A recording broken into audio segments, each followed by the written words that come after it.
¿Qué tal? Hoy hacemos nuestro segundo episodio de entrevistas. Hoy vamos a platicar con el doctor Darío Salinas Figueredo. Él es profesor emérito aquí del Departamento de Ciencias Sociales y Políticas. Él es sociólogo de formación por la Universidad Católica de Chile, maestro en sociología por la Flaxo y doctor en ciencias sociales por la Universidad Iberoamericana. Pues bien, él es especialista en temas de América Latina y procesos políticos, y uno de sus temas de investigación es las relaciones hemisféricas, los estudios políticos de coyuntura, los problemas de democratización y la integración regional de América Latina. Quédese con nosotros en esta plática sobre los procesos políticos en América Latina.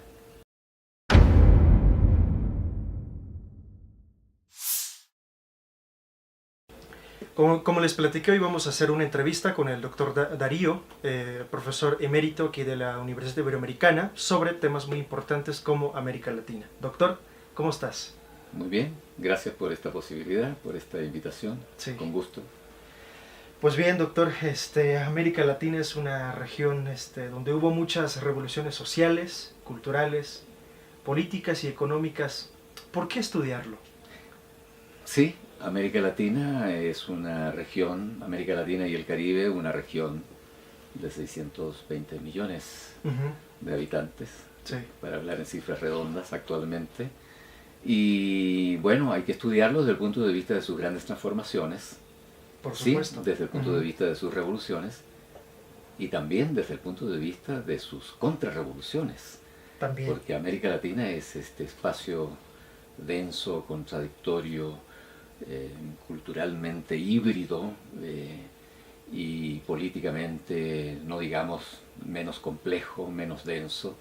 Sus avances, sus avatares, sus vicisitudes tienen también su contraparte. Entonces creo que hay que estudiarlo en ese sentido. No hay una llegada feliz cuando miramos a América Latina, su historia antigua, Sí, aquella de larga duración, pero también su historia presente.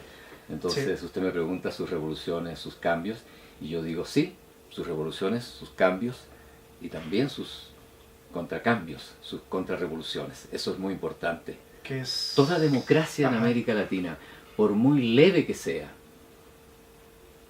parece que está predestinada a instalar de modo inmediato, ipso facto, su antidemocracia. Aunque los avances sean modestos, están los contraavances. Cualquiera sea el país al que hagamos referencia, México, Argentina, Brasil, Bolivia, Cuba, República Dominicana. Todas con sus particularidades muy importantes de los procesos de cambio social, ¿no? Bien, doctor, además de estudiar América Latina, ¿cuál ha sido su corriente de investigación y por qué? Más que una corriente o varias corrientes, su corriente de interpretación. Yo me siento tributario. Ajá. Y a usted no le será muy complicado sacar sus conclusiones demográficas sobre el grupo etario al que pertenezco. Yo me siento tributario del debate académico, científico y político de América Latina. Y en esa medida no puedo mencionar una sola corriente. Me siento depositario en mi labor académica e intelectual de una heterodoxia casi inevitable, aunque lucho permanentemente por esquivar el eclecticismo. Claro. Y creo que en esa senda yo podría reconocer las grandes aportaciones, por ejemplo, del pensamiento martiano. Este sentido permanente por establecer, por instalar, por conocer y reconocer los elementos identitarios de nuestra América. Podría también recuperar fuentes vinculadas a Mariátegui, el gran pensamiento que desde el Perú intentó y sigue intentando, yo me atrevería a decir, por encontrar un domicilio a las grandes categorías de la visión histórica para pensar con cabeza latinoamericana. Y creo también poder reconocer, aunque le parezca muy raro, y yo sé que lo que le voy a decir probablemente no sea tan popular, ni en la academia, sí. ni en la academia, ni donde nos reconocen como académicos. Pero yo, Ajá. en términos de grandes tradiciones que alimentan mi pensamiento y mi forma de observar la realidad, incluso mi proyección utópica o ideológica, yo reconozco dos grandes tradiciones. Ok, ¿cuáles son, doctor? El marxismo y la tradición jesuita. Ok. A partir de esas dos corrientes, su línea de investigación actual es gobernabilidad, democracia y procesos políticos en América Latina. ¿Qué es eso? ¿Cómo aplica usted esas dos corrientes para investigar América Latina? Sí, más que una aplicación a la manera de fórmula, Sí.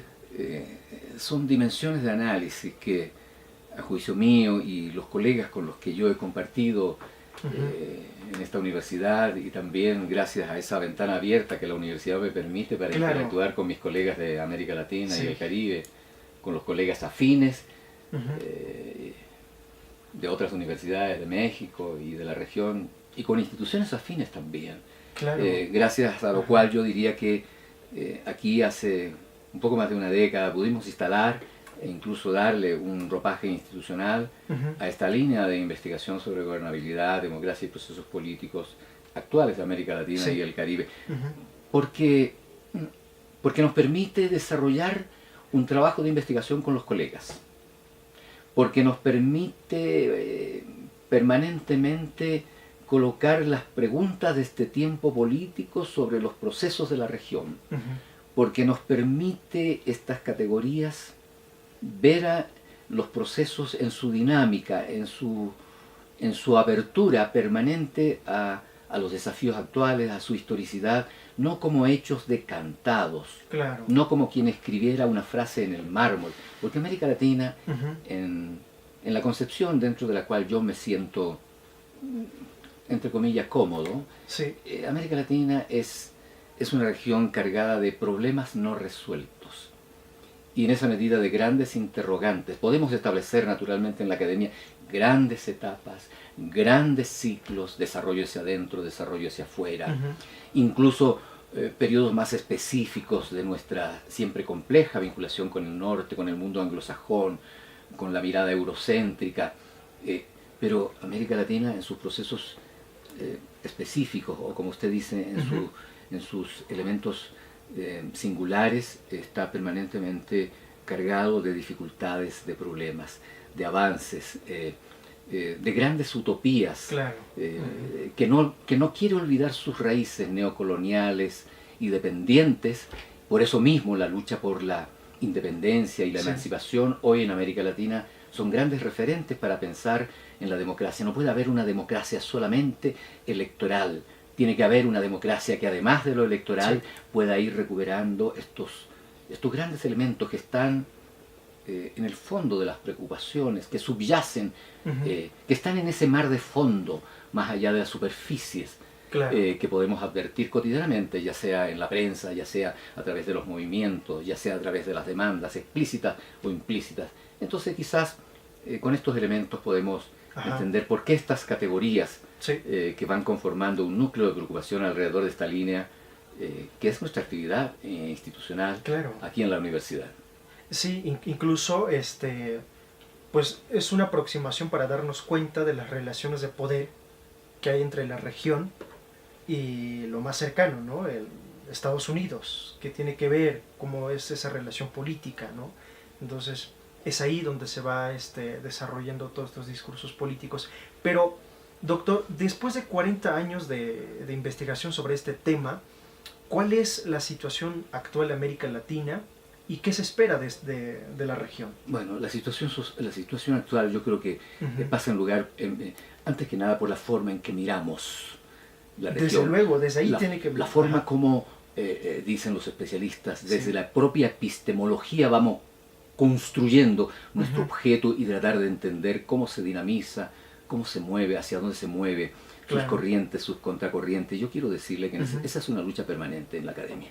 Muchísimo. Es una lucha permanente por pensar con instrumentos propios, no en un sentido excluyente, exclusivo, sino asumiendo que hay permanentemente una disputa con las visiones eurocéntricas, una disputa permanente con los paradigmas hegemónicos, una disputa permanente con el acervo de aquellas variables o instrumentos con los cuales se mide la realidad, es decir, cuando nos dicen qué es una excelencia, por ejemplo, en términos del conocimiento de nuestra realidad política, qué es una bibliografía actualizada cuando pensamos desde el acervo bibliomerográfico los problemas de nuestro tiempo. Es decir, entonces esa es una lucha muy importante que damos en la academia, una lucha en el terreno propio del conocimiento.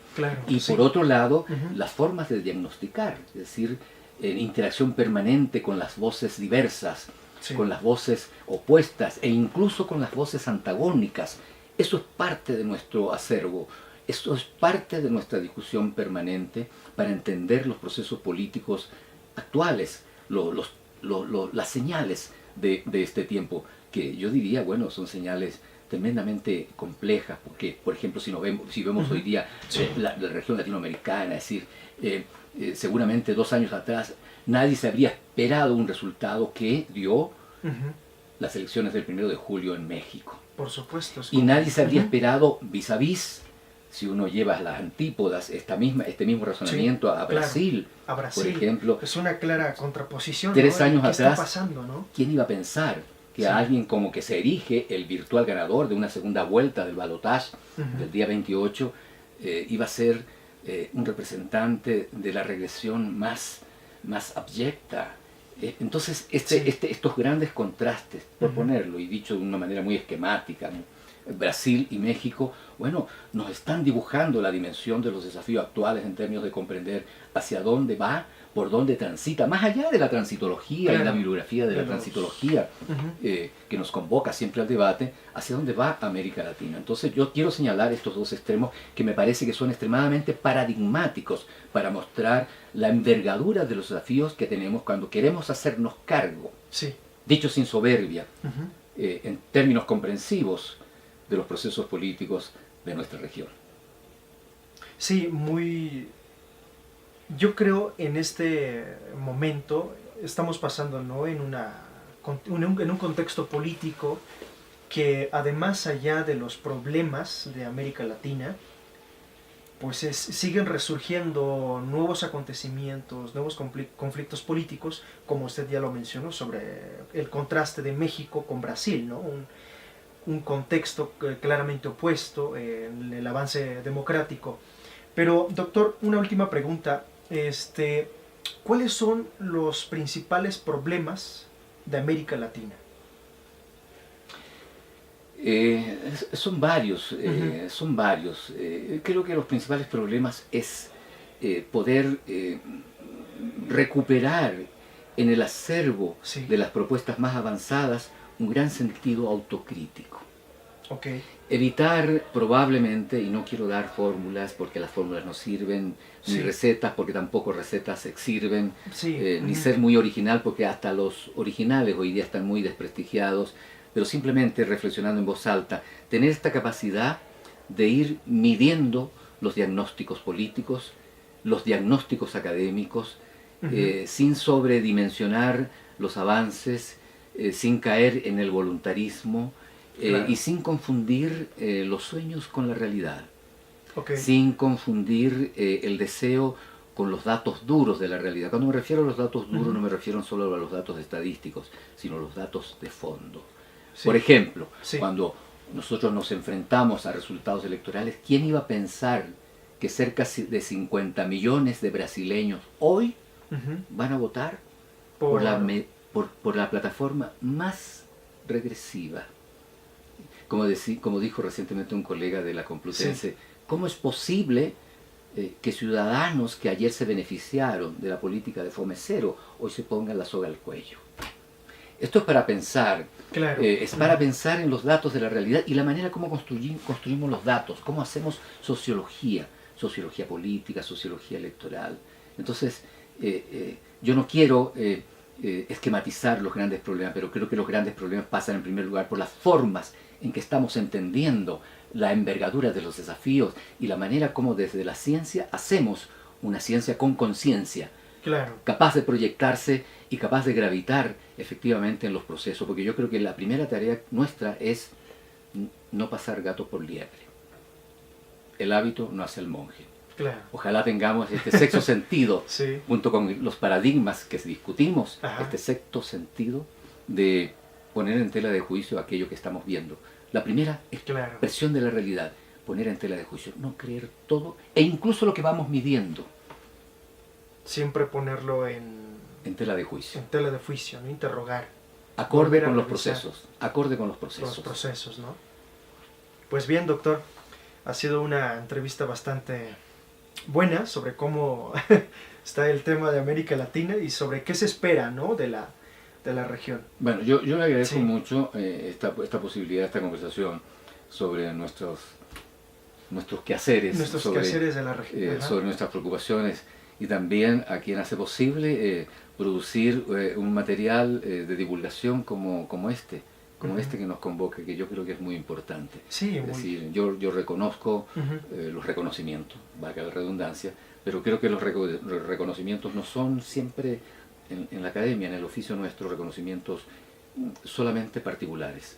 Es un poco expresión también de lo que hacemos en una unidad como la nuestra, en una unidad académica, en un departamento como nuestro, en una universidad como la nuestra, en una universidad privada. Y yo estoy convencido que es una universidad privada, como alguien dijo recientemente, Sí. dentro de las privadas, esta universidad es la más pública de todas las privadas, porque nuestro quehacer, nada menos que en el corazón de lo público, Sí. que es el sistema educativo, que es lo educativo, es evidente que hay un desafío permanente para dar respuesta a esa preocupación pública, que es más que una preocupación estatal, desde una universidad como la nuestra. Yo le Claro. agradezco mucho, Ramón, y Igual, a María doctor. Teresa Márquez, Sí. esta posibilidad Así y el espacio de una interlocución más allá del salón, más allá del auditorio, del auditorio. con otra gente que podría estar pensando en la calidad de lo que hacemos. Por supuesto. Pues bien, doctor, muchas gracias igual por aceptar la entrevista y pues aquí vamos a estar y la investigación sobre América Latina tiene que seguir y habrá nuevos investigadores. Muchas gracias. Bueno, doctor, gracias igual. Muchas gracias. Hoy, encantadísimo. Sí. Qué buena.